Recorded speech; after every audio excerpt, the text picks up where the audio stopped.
everyone, and thank you for joining us today for this session.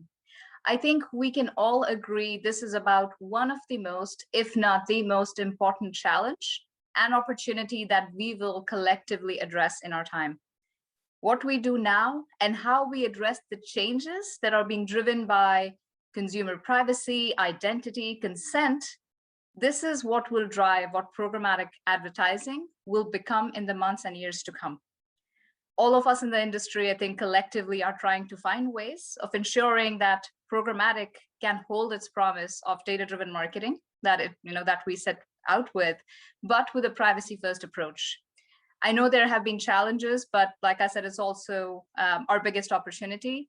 Today, we will hear two very important points of view, rather three important points of view coming together.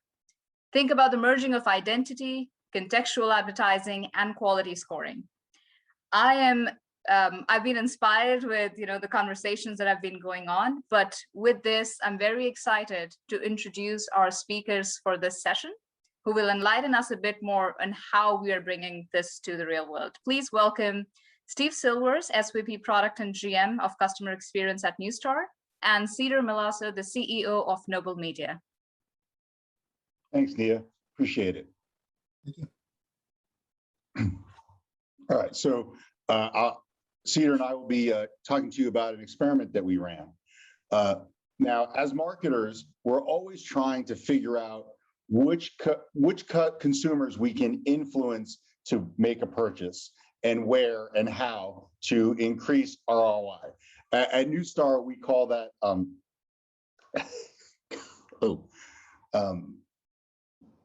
crap. We're always trying to show where we can actually get more ROI by actually changing behavior of a consumer. If you go to the next slide. And in the past, we've always been able to, quote unquote, know who the consumer was by using something called cookies. I hate to break it to you. If you haven't heard, these third-party cookies are going away. And we are now going into a future state where we have two different types of interactions. We have these identified states where consumers are self-declaring, identified, providing some sort of email or some other identifier like a phone number. And we have another state where consumers are not being identified, and we're using some other form of technology like contextual targeting or some sort of cohorting to use behavioral data to identify groups of users, but not the users as a whole. You go to the next slide. Now, at Neustar, we've had this federated identity graph as part of our Fabric solution for a while, and that federated identity graph uses a combination of deterministic signals and probabilistic signals to identify consumers. Now, that's still going to work in this new world without cookies. We'll be able to leverage both events that have an email or a phone number, and we'll be able to expand that coverage by using our probabilistic graph. But it's still not going to cover 100% of media. And so Cedar's going to talk to you a little bit about some of the work that he and his team have been doing. Thanks, Steve. So I just want to quickly introduce Nobl, since we've been a startup company that's been kind of in stealth mode, and so most people don't know who we are. We are basically a tech company that has really been founded to promote responsible advertising, specifically around credibility, trustworthiness, and objectivity in the content. We were founded essentially to help prevent spending on things like misinformation and other types of toxic content, and to promote high quality journalism being monetized and things like that. Just quick background on us. We are essentially looking for quality in the whole wide open sea of programmatic. Right, so there's millions of websites out there. We're looking for kind of the diamonds in the rough and bringing those to the attention of advertisers. And the way we do that essentially is by looking for trustworthiness, credibility, and objectivity. We're looking for the structure and the rhetorical devices and the stylistic characteristics of the content itself. And what we're doing essentially is scoring that quality on a scale from -10 to 10, very simple, straightforward. And we found that this really correlates very closely to the attention that the audiences are actually paying to the content. So we have done this this study with Cosette Media, one of our customers, where we looked at 127 million different web pages across 9.5 billion different impressions, and found a direct correlation between the score, our score, and the actual click-through rates and the conversions. We found that every 1 point in increase in the Nobl score actually translates to an almost 24% increase in conversions. So you can see the more high quality you have, the more engaged the audience itself is. So what we're really looking for is this intersection, right? And Steve, I think probably best for you to kind of describe this a little bit more detail. That's right. So the theory here is, and by the way, the word I was looking for before that I forgot was incrementality. I'm sorry, it's 6 a.m. Here I am. Incrementality is the word that's what we call it at Neustar. Sorry, my bad. But the idea here is that we're going to be able to triangulate between these identified signals and these unidentified contextual and quality signals. And triangulate is the dad joke of the day. So just remember that. You can use it later, triangles. And we can use that to combine both types of tactics into a holistic whole. So if we go to the next slide, we can talk a little bit about what the hypothesis was of the experiments we were running. So one of the hypotheses we had is that you could use the overlap in identified signals, so people who are logged in, and contextual signal, people who are, their behavior, whether they were logged in or not, to take CRM onboarded audiences and expand them into the contextual space. And that the second hypothesis we had is that the quality of the site actually impacts the value of the audience. And so we did a variety of experiments to prove that out. And Cedar, if you can go to the next slide.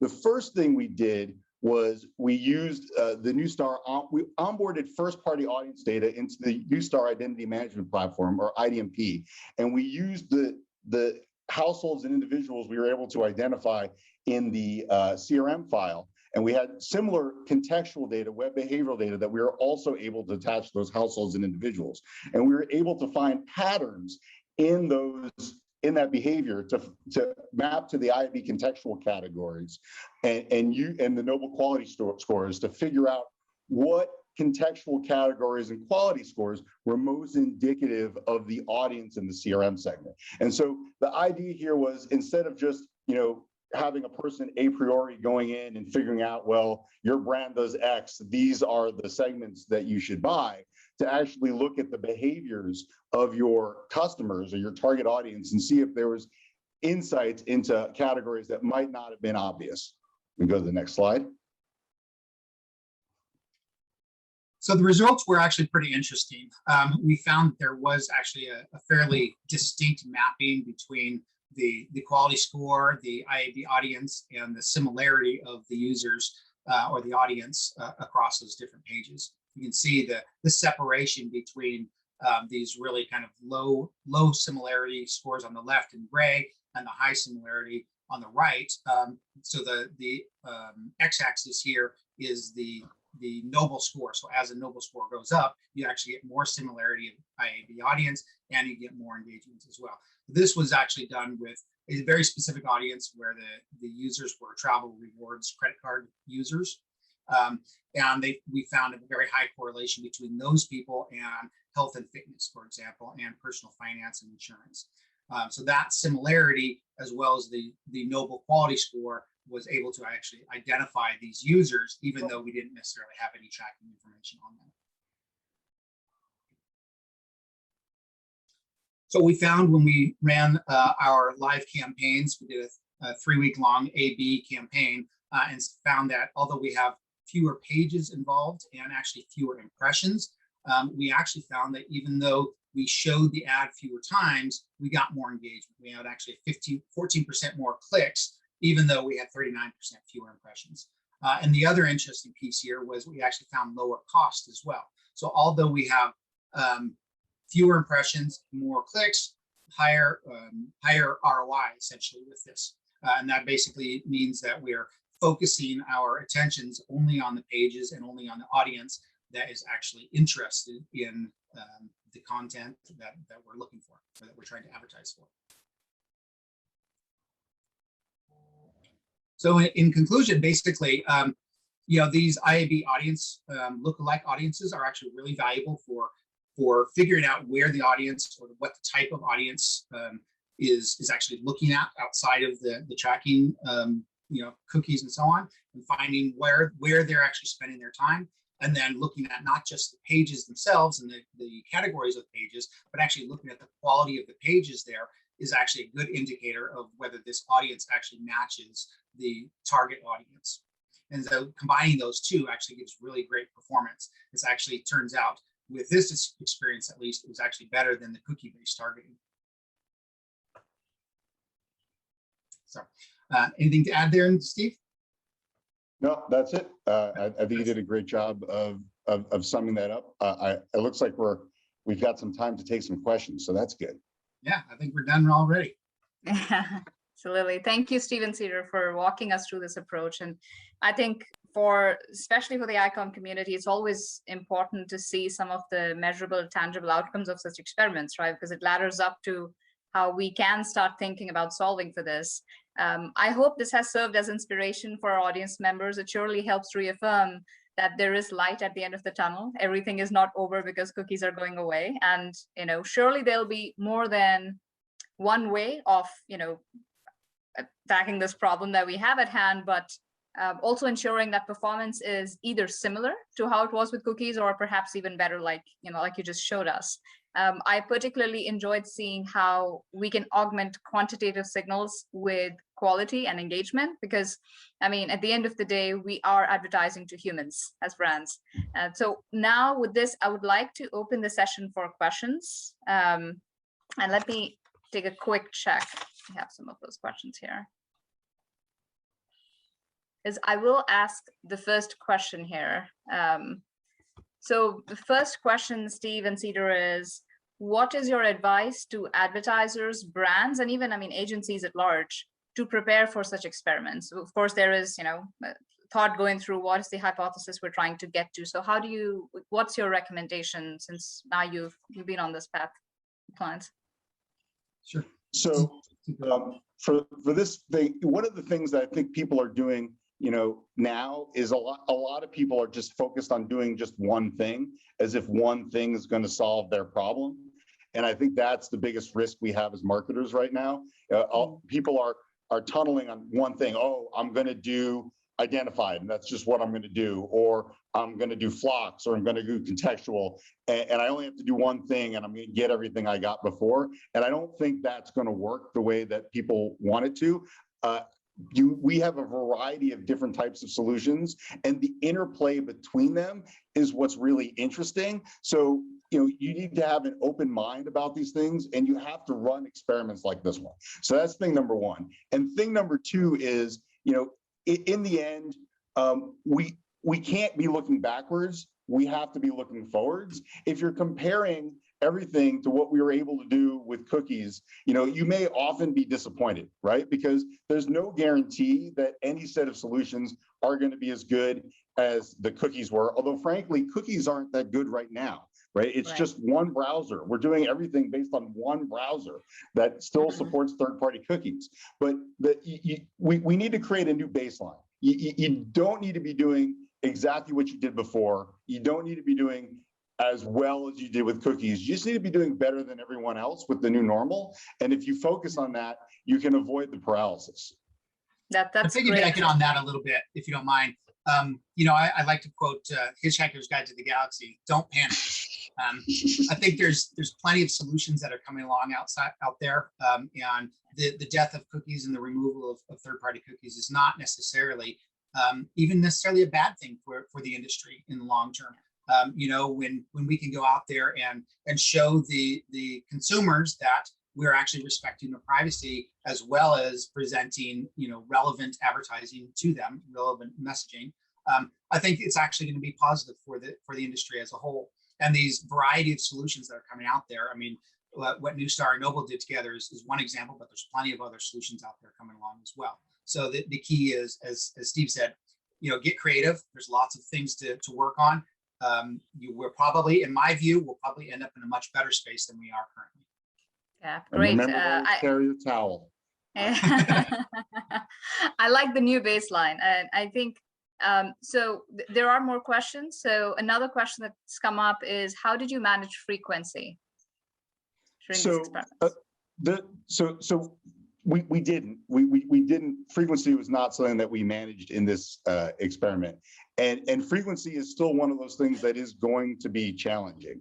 But I do have to remind everyone that we're all used to using panels as a way to project into areas that are unmanageable. We've been doing this with TV for years. Here in the US, we do all sorts of TV planning and management on a panel of maybe 6 million households when there's over 120 million households in the US.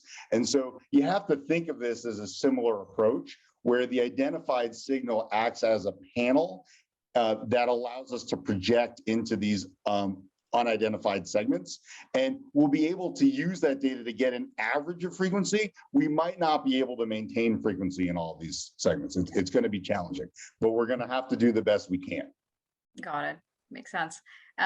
So there is another one. So hypothesis, this is more someone saying, would you confirm this is the hypothesis? When limiting programmatic to the top 200 sites instead of advertising on 20,000 sites, we will have better results overall. Would you agree?